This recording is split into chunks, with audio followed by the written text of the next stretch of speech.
Amém. Feche seus olhos. Pai, obrigado por essa noite. Nós cremos em tudo que o Senhor tem feito no nosso meio. Nós sabemos em quem nós temos crido e é por isso que as coisas estão acontecendo. Te agradecemos pelo Teu Espírito, Senhor, que age em nós e através das nossas vidas. Cremos também num amanhã melhor, num amanhã, Deus, novo. Cremos na novidade de vida. Queremos caminhar contigo, Senhor. Te louvo por essa noite, pela minha vida, pela vida dos meus irmãos, pela presença poderosa do Senhor Deus entre nós. Pai, muito obrigado por ficar com a gente, por estar no nosso meio, por fazer morada no coração daqueles que se renderam e entregaram suas vidas ao Senhor. É um privilégio, Senhor, sermos chamados teus filhos. Bendito seja o teu nome. Tu és o nosso Deus e o nosso Pai. Nós te adoramos nessa hora, em nome de Jesus. Amém, Senhor. O nosso tema nessa noite é estranho, né? É o medo do fracasso, ou cacorrafiofobia. Que nome, é um palavrão praticamente. Parece estranho, mas este é um medo comum que acompanha a humanidade desde o Éden. Desde o afastamento do homem e da mulher de Deus, desde a entrada do pecado. E quando isso aconteceu, o medo passou a ser uma realidade incontestável. Todo mundo passa por essa experiência. Inclusive o medo de fracassar. Mas o pecado não trouxe apenas o medo do fracasso. De não conseguir mais se relacionar com Deus à altura daquilo que Deus esperava. Mas ele trouxe também culpa, trouxe vergonha, trouxe acusação.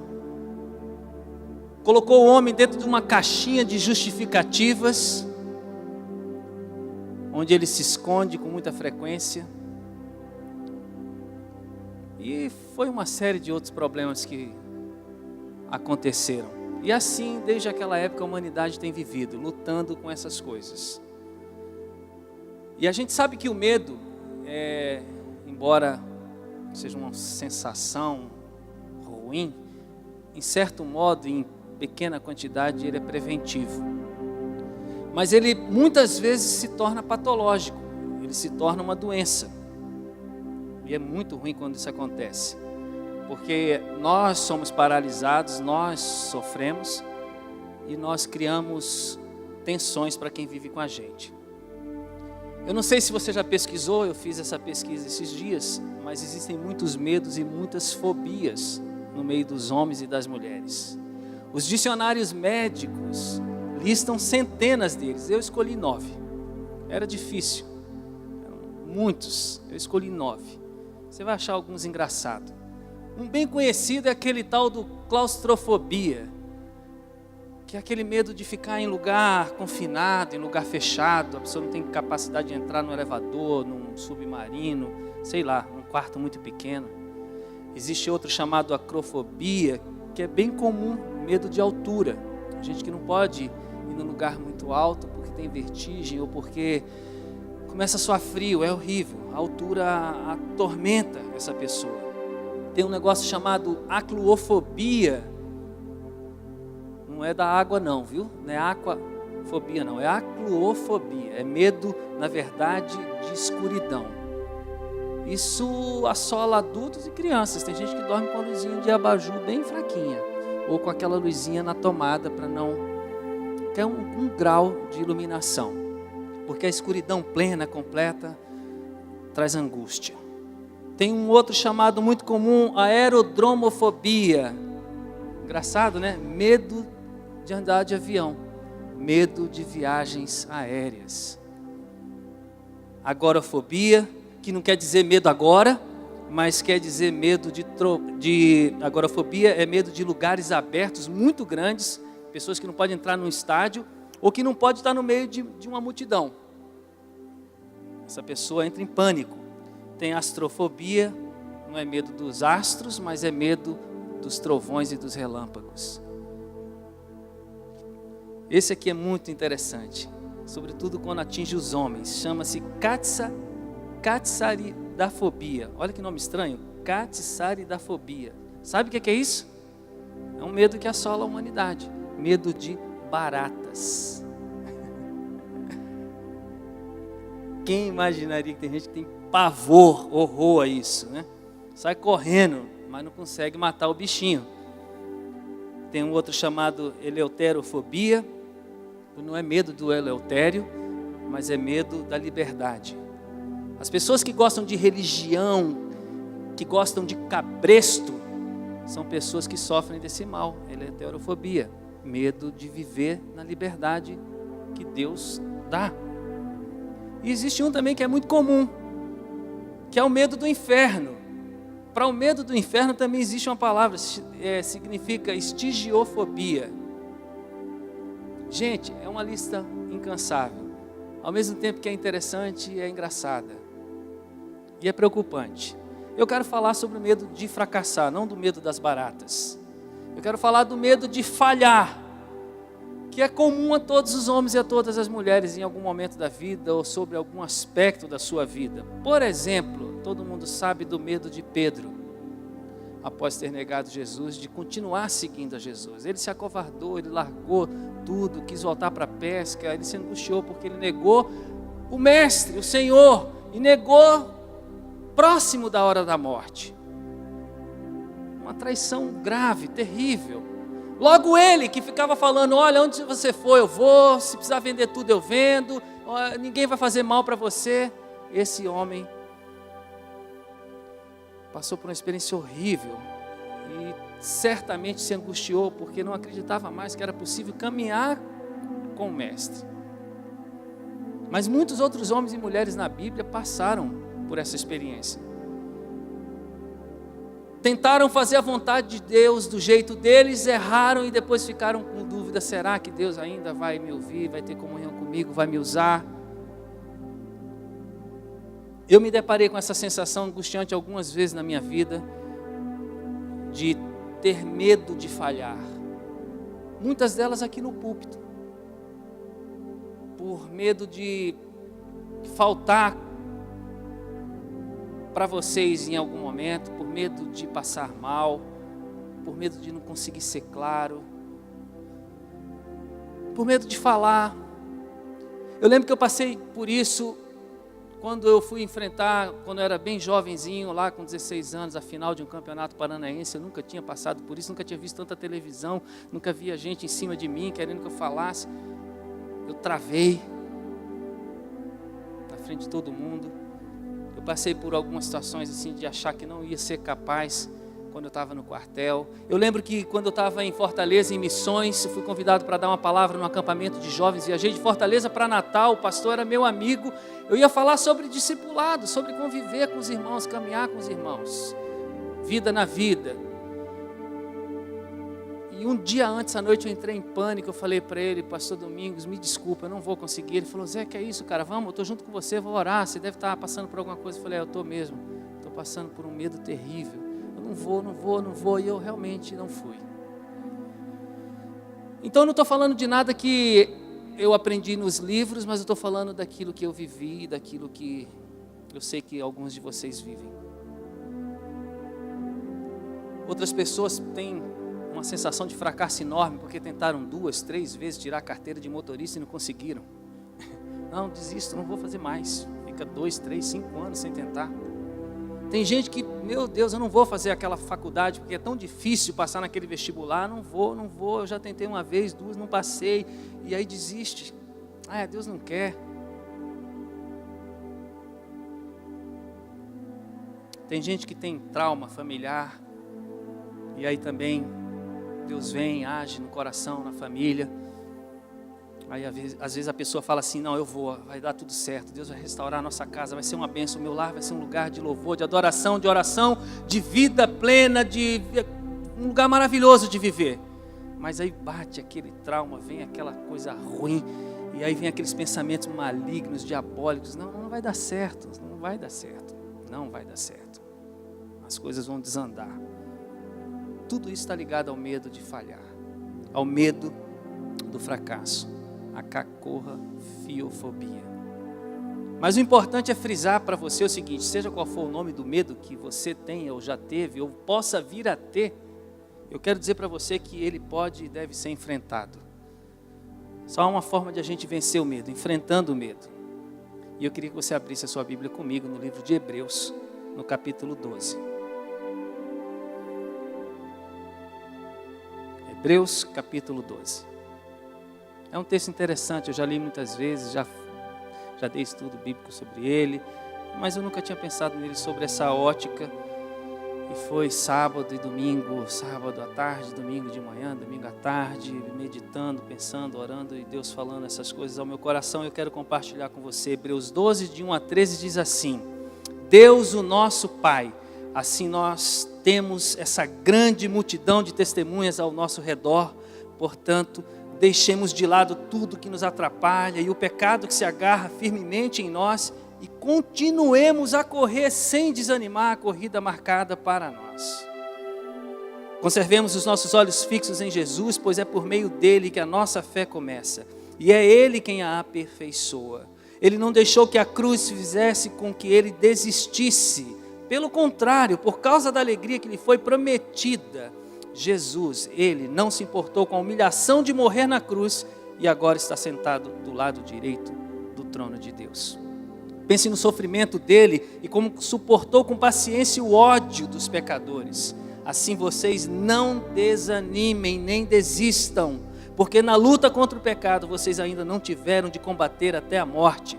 Será que vocês já esqueceram as palavras de encorajamento que Deus lhes disse, como se vocês fossem filhos dele?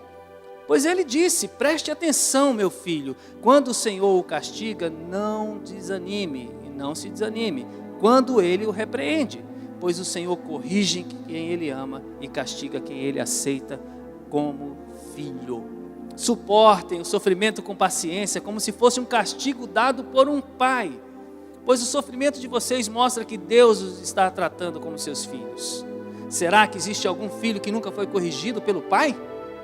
Se vocês não são corrigidos como acontece com todos os filhos de Deus, então não são filhos de verdade, mas filhos ilegítimos. No caso dos nossos pais humanos, eles nos corrigiam e nós os respeitávamos.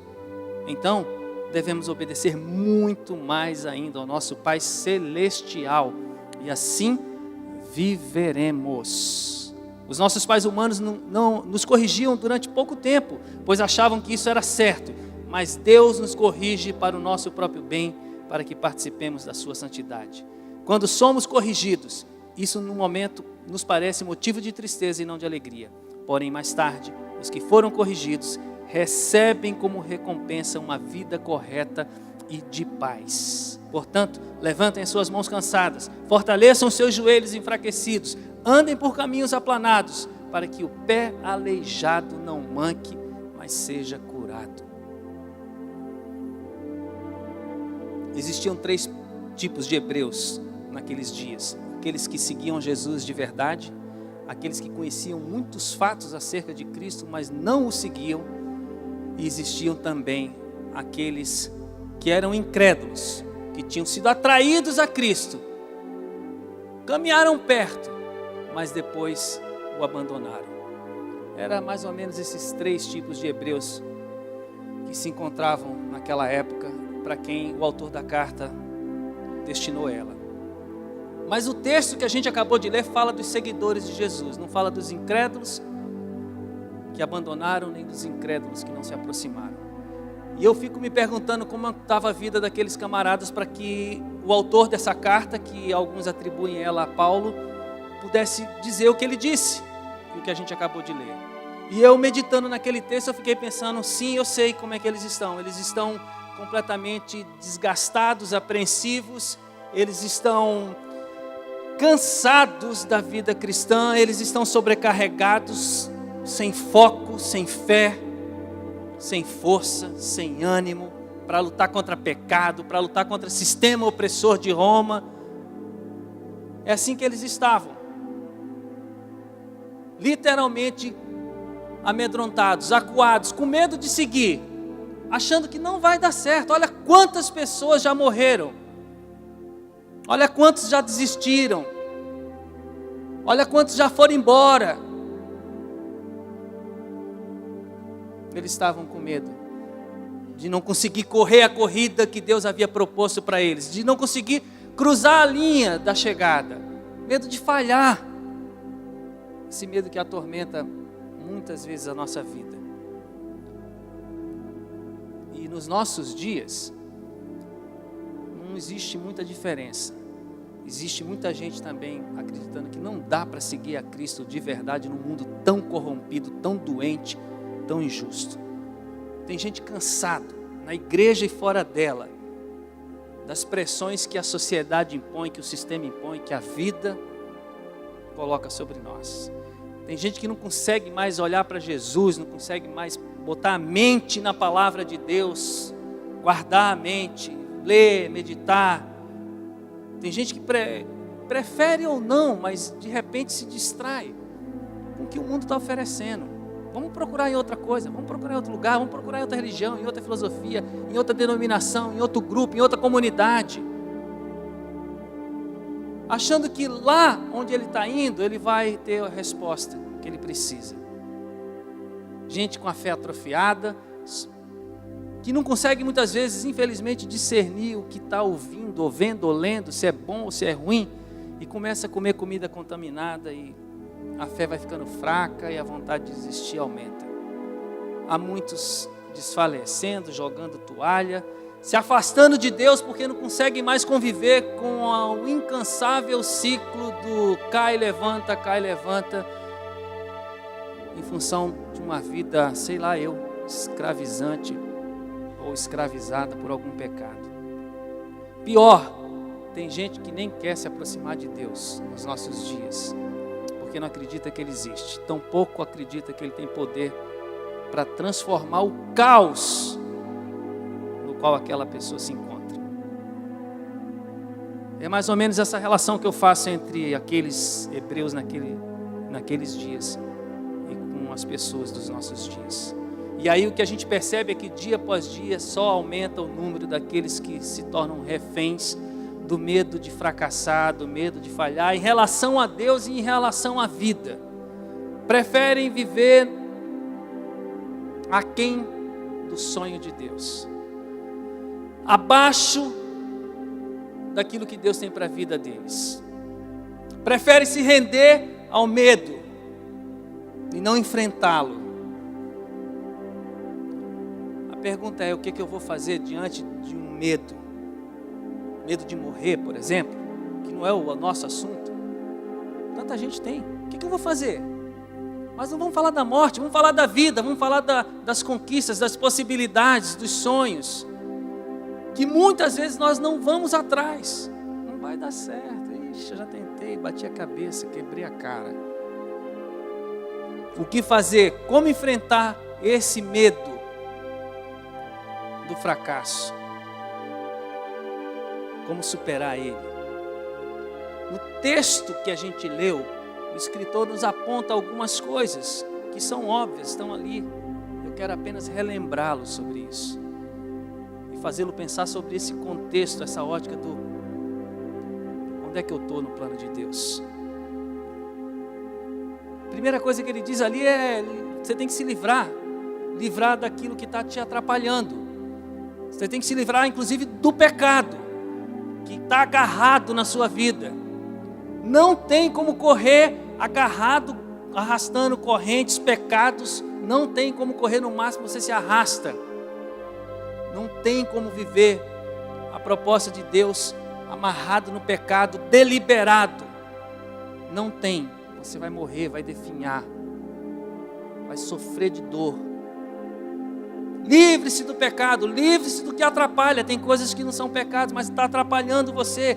Reavalie-se. Permita que a luz de Deus, que vem de milhares de formas, não só pela palavra, muito pela palavra, sobretudo pela palavra, mas pelo Espírito Santo, quando você está dormindo, acordado, através de um irmão, permita que essa luz, a voz de Deus, a presença dele, ilumine o seu coração e mostre o que está atrapalhando essa caminhada.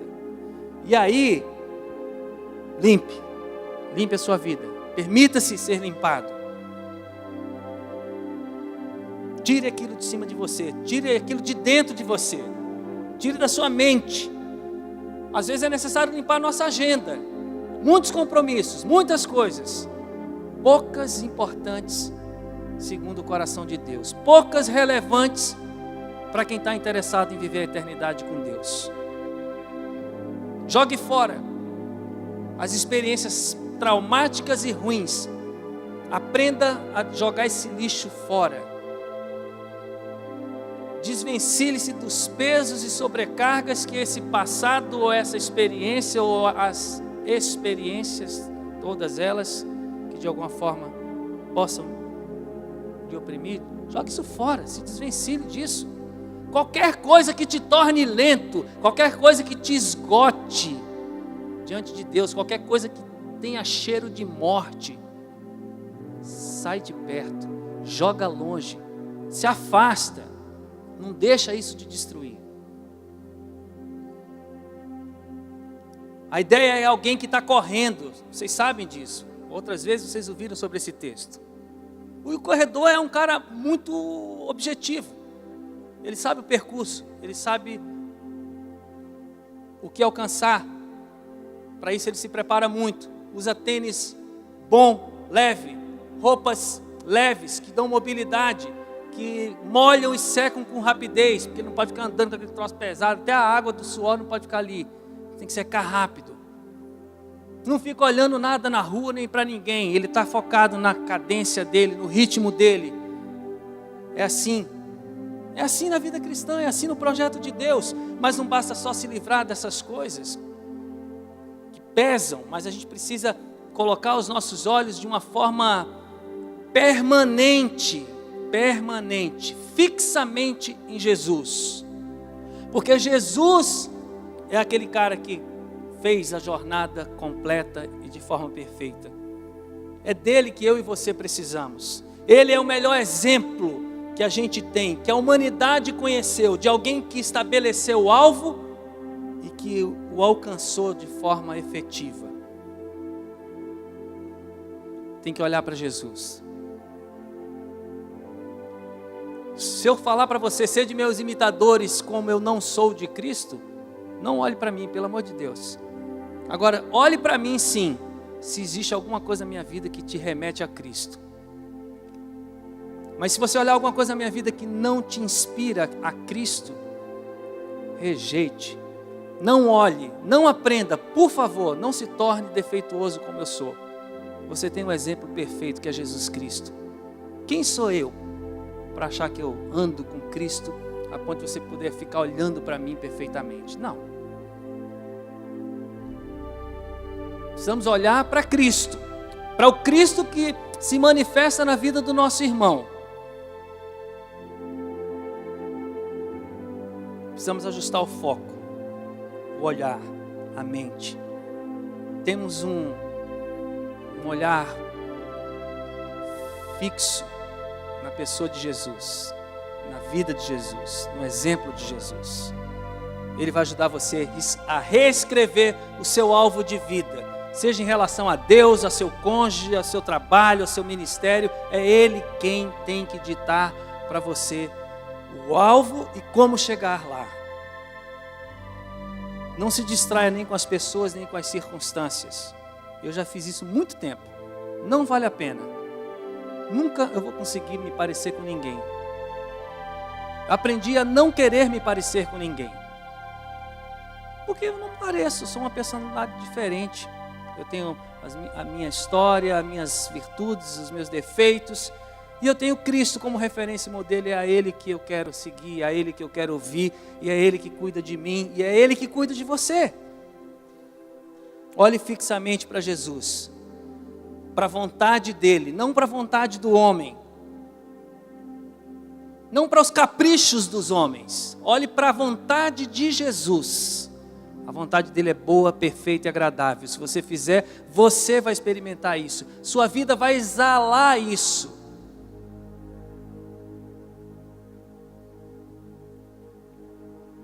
Esforce-se para cumprir. Ninguém cumpre a vontade de Deus negligentemente, relaxadamente. É difícil. A nossa carne não é propensa a isso. E o Espírito de Deus, o Paracletos, o Deus que vive em nós, ao nosso lado, dentro de nós, Ele é mestre, Ele vai nos ajudar nessa caminhada, vai nos ajudar a manter os olhos em Jesus. Mas não pare por aí, lembre-se que quem mantém a sua fé, quem te deu fé e quem vai te sustentar na jornada, na corrida cristã, até o fim, consumar essa fé, é Jesus. Está lá no versículo 2, Ele é o autor e consumador da nossa fé. Porque a fé é verdadeira, sem hipocrisia, a fé que vem do alto, a fé não evangélica, não católica, a fé de Jesus, a fé bíblica, vem dele. É alimentada por ele, fortalecida por ele. E quem anda com ele, vai aprender a agradá-lo. E quem aprende a agradar a ele, ele disse que tem prazer de fazer morada naquela pessoa e se manifestar para aquela pessoa. Essa pessoa não vai ser abandonada no caminho. Eu sei que tem dias difíceis para quem corre, de fato, a vida cristã, dias em que a gente quer jogar a toalha, dias em que a gente tem vergonha de falar não de Jesus, mas de ser evangélico, de ser católico, de ser qualquer outra coisa ligada ao cristianismo. Às vezes dá vergonha, não sei se você tem, eu tenho às vezes. Mas nesses dias difíceis, Jesus pode ajudar a gente a crescer, a ser fortalecido. Uma vez eu falei para o Fábio, meu amigo aqui, que joga tênis, falei para ele: Fábio, tem dia que a gente não está jogando nada, tem vontade de jogar raquete, tem vontade de sair correndo da quadra. Eu falei para ele: mas nesses dias, às vezes a gente não está treinando o golpe, a gente está treinando a mente, a gente está treinando a disciplina, a gente está treinando a perseverança, a gente está treinando o respeito pelo adversário, ainda que a gente tome um ferro. Desculpe ser bem franco, perca de 6-0, 6-0, não tem problema, sai com o rosto erguido. Eu não fracassei, eu estou aprendendo. Fracassado é quem não tenta, fracassado é quem desiste, não quem tenta e perde, tenta e perde, tenta e perde, mas uma hora ganha. Essa fé vem de Jesus. Portanto, continue crescendo na fé, através da obediência a tudo que Ele mostrou para você. Não perca tempo em entender o que você não entende ou o que é muito difícil. Viva aquilo que Deus tem te mostrado, tem revelado para você, tem trazido luz à sua vida. Não viva o que os outros apenas lançam para você. Viva o que Deus tem mostrado para você. Aquilo que alguém falou para você, às vezes pode ser uma coisa que Deus só quer dele.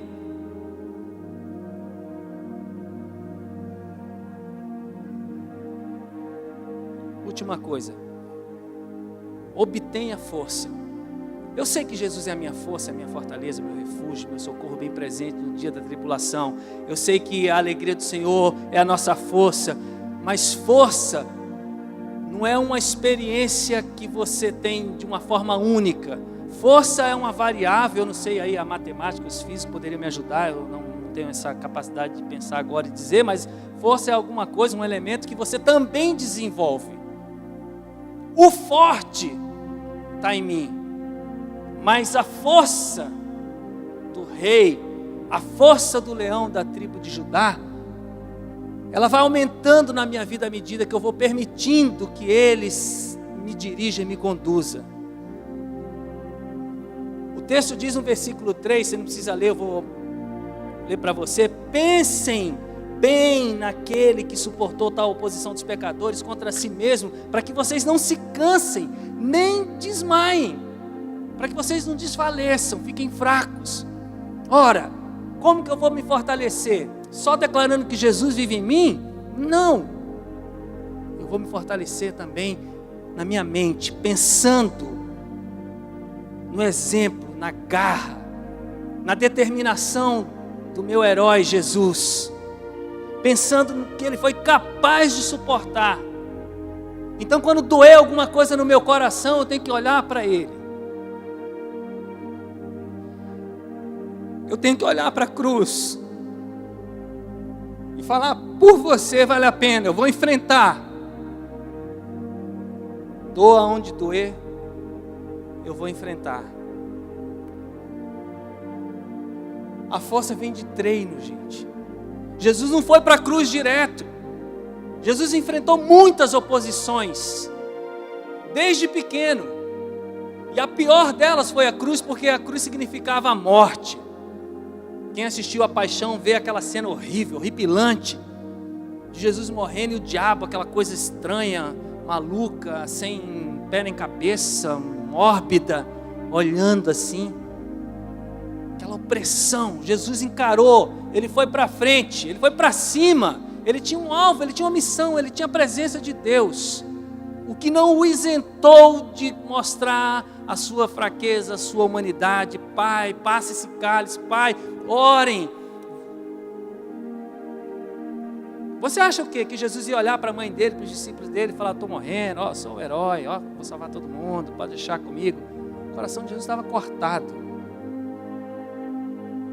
As cicatrizes do corpo não eram tão profundas nem tão dolorosas quanto as cicatrizes da alma. Por causa do meu pecado, do seu pecado.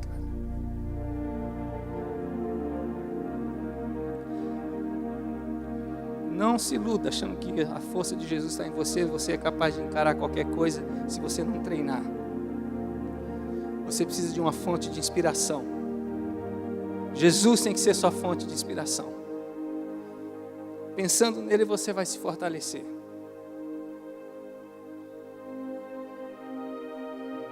A fé que ele tem dado para a gente é suficiente. A força que ele tem dado para a gente é suficiente, mas tudo isso precisa crescer, precisa ser desenvolvido. E eu creio que à medida que a gente caminha com Deus de verdade, a gente se torna mais forte e mais ativo. Talvez o seu corpo e o meu corpo estejam desfalecendo. Óbvio, a gente está envelhecendo. Mas o seu espírito tem que estar sendo renovado. Para que no momento final da sua vida, você com muita força, mesmo que seja balbuciando, você possa não só pronunciar, mas ter essa convicção, consciência de que eu combati o bom combate. Valeu a pena. Valeu a pena viver, valeu a pena amar, valeu a pena sofrer, valeu a pena ir até o fim, valeu a pena correr. Valeu a pena lutar contra o medo do fracasso, contra o medo de falhar. E o livro de Atos é o maior registro do antes e depois daqueles homens e daquelas mulheres. Eles foram transformados. Se eles falharam, eles não se deixaram ser reféns, se tornarem reféns daquela falha, daquele trauma, daquela experiência ruim. Mas eles olharam adiante, olharam para Jesus, olharam para o que Jesus fez. Tiveram encontro, alguns deles, muitos deles, com Jesus ressuscitado e levaram adiante a missão. Foram até o fim. E a gente sabe que o mundo não era digno deles e que o mundo não seja digno, o mundo ruim, o mundo mau, o mundo sistema pecaminoso, não seja digno de mim, de você também. Mas você pode pensar: e se eu tentar novamente manter minha comunhão com Deus? Eu já fiz isso e perdi tantas vezes. Se eu tentar seguir Jesus e eu não conseguir, se eu tentar ter comunhão com a igreja e abandonar os meus irmãos, e se eu tentar restaurar o meu casamento, a minha família, meus filhos, se eu tentar trabalhar de uma forma melhor, mais eficiente, se eu tentar ser um melhor cidadão, se eu tentar, será que eu vou conseguir? Será que vai dar certo? Já tentei tantas vezes e parei no meio do caminho. Parece que o medo de fracassar me acompanha como se fosse uma bola de ferro. Mas o autor, ele diz assim, eu estou finalizando: vocês se esqueceram da palavra de ânimo, de coragem, de encorajamento, de força, que ele dirige a vocês como a filhos. Vocês se esqueceram. Ele diz assim: meu filho, não despreze a disciplina do Senhor, não se magoe quando ele te repreender, porque o Senhor disciplina quem ama e castiga a todo aquele a quem aceita como filho. Mentira quem disse para você que Deus não castiga. Só que Deus não castiga como a gente conhece o castigo, porque Ele é nosso Pai, porque é Ele quem nos disciplina. É Ele quem nos treina, quem nos aperfeiçoa, é Ele quem nos capacita a correr essa corrida até o fim e a vencer e colocar a coroa da vida. E nesse processo de aprender, de treinar, haverá ocasiões de repreensão, haverá momentos de castigo, mas não faltarão as oportunidades onde Deus vai te elogiar e vai te reconhecer. Nós não precisamos das recompensas dos homens, mas nós precisamos do reconhecimento de Deus e do elogio que vem da boca dele. Se não precisássemos, ele não falaria: você é meu filho querido, que me dá prazer. Ele não diria para você ou para mim: sabe, você é meu servo e eu vou ser glorificado através do seu nome. Ele não diria para você assim: olha, não existe ninguém na terra como você, irrepreensível, íntegro, homem que teme a Deus e evita o mal. Você é um homem segundo o meu coração. Todas essas expressões são da Bíblia. Todas essas são palavras da boca de Deus para um homem ou para uma mulher. O que você deseja ouvir do teu Deus, do nosso Deus? Por fim, não aceite o medo de fracassar, de falhar. Porque isso é uma verdade, isso vai acontecer. Mas não aceite ser escravo disso. A corrida que Deus propôs para você tem o melhor exemplo de corredor, tem a melhor torcida, tem o melhor técnico, a melhor equipe, o melhor prêmio. E é por isso que o autor de Hebreus não economiza a expressão de que Jesus é superior a todas as coisas criadas, a todos os homens criados. De modo que não aceite ser refém do medo de fracassar. Fracasse e levante, fracasse e levante, levante, levante. Você pode cair 6 vezes, mas Deus vai levantar você 7 vezes. Porque Ele é o seu Pai e Ele te ama como ninguém. Fortaleça suas mãos, trabalhe. Irmãos, a obra, vamos trabalhar. Para de inventar história. Joelhos cansados, fortaleçam-se. Vamos seguir caminhando. Não é só trabalhar, é caminhar, levar o Evangelho, levar o testemunho de Cristo. E se preciso, usar as palavras. Aceite as correções, o treinamento, a chamada de atenção, o puxão de orelha do Pai. Aceite. Faça caminhos retos, aplanados. Não pegue curva nem atalho. Corra numa reta. E ao final daquela reta tem lá uma faixa, tem lá Jesus te esperando, tem toda aquela nuvem, gigante nuvens de testemunha. E o texto de Hebreus, no capítulo 11, um pouquinho antes do que a gente leu, relata. E você vai então, fazendo essas coisas, aceitando tudo isso, correr a corrida até o fim. E você vai receber um abraço do Pai, de Jesus, do Espírito Santo, da igreja, daqueles que já correram na sua frente, porque Ele te dá esse poder e essa condição. E nele, por causa dele e para a glória dele, você pode sim enfrentar o medo de fracassar e qualquer medo que surgir na sua vida. Não faça isso sozinho. Conte com Jesus, conte com a igreja, conte com os irmãos, conte com os profissionais. Às vezes é preciso a ajuda do psicólogo, do terapeuta, do psicanalista, do psiquiatra. Não se renda. Deus é com você, Deus é por você. A minha palavra que eu gostaria de compartilhar, que Deus compartilhou comigo nesse sábado, nesse domingo, durante o dia. Que Deus te abençoe. Queria que você se colocasse de pé. Nós vamos orar. E se você sente necessidade de confrontar esse medo de fracasso e quer uma oração, eu peço que você venha até aqui à frente. Eu nunca peço, mas eu gostaria de pedir. Você quer vir aqui? Encarar isso? Eu quero orar para que suas mãos sejam fortalecidas. Eu quero orar para que seus joelhos sejam fortalecidos. Eu quero orar para que a sua fé seja renovada, para que os seus olhos voltem a ter foco. Eu quero orar para que haja cura, liberdade.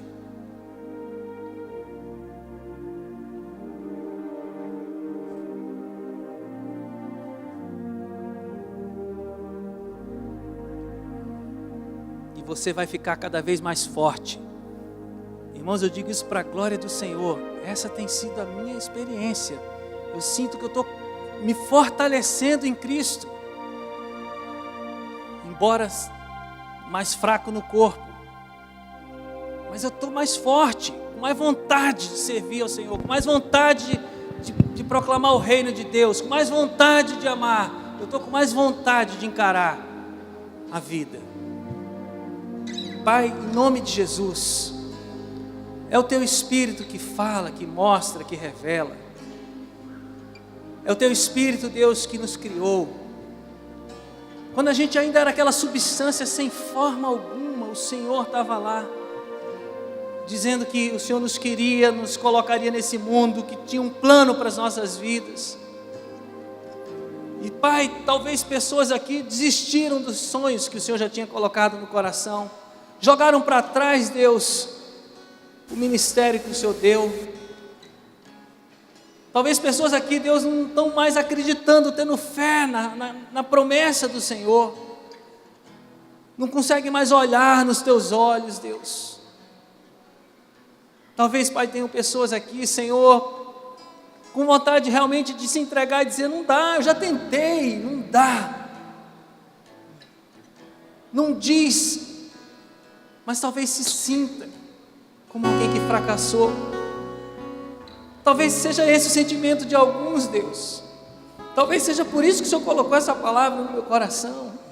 Mas, Pai, em nome de Jesus, aquilo que o homem não faz, o método não faz, ó Deus, a pretensão humana é incapaz de realizar, o Teu Espírito pode, que é promover essa mudança no coração, no espírito, é mudar a mente, a atitude, é mudar, Deus, a conduta, o dia a dia, Pai. Senhor, em nome de Jesus, através do Teu poder, da Tua unção, do Teu Espírito, libera, Senhor, a vida dos meus irmãos, para que, Senhor, eles possam correr rumo à Tua vontade, a vida que o Senhor tem preparado para eles, que é uma vida de alegria, que é uma vida de renovação, que é uma vida de força, que é uma vida de fé, Senhor, que é uma vida, Deus, que vale a pena, Senhor, da qual a gente não quer sair dela, embora a gente saiba que é muito bom, é muito melhor viver na Tua presença e viver, Deus, na eternidade contigo. Mas que a gente não queira abandonar, Pai, essa jornada, essa corrida, que a gente não queira se afastar de Deus, da igreja, da comunhão. Em nome de Jesus, Pai, Deus, nós repreendemos esse pensamento, essa ideia, essa conduta, essa postura.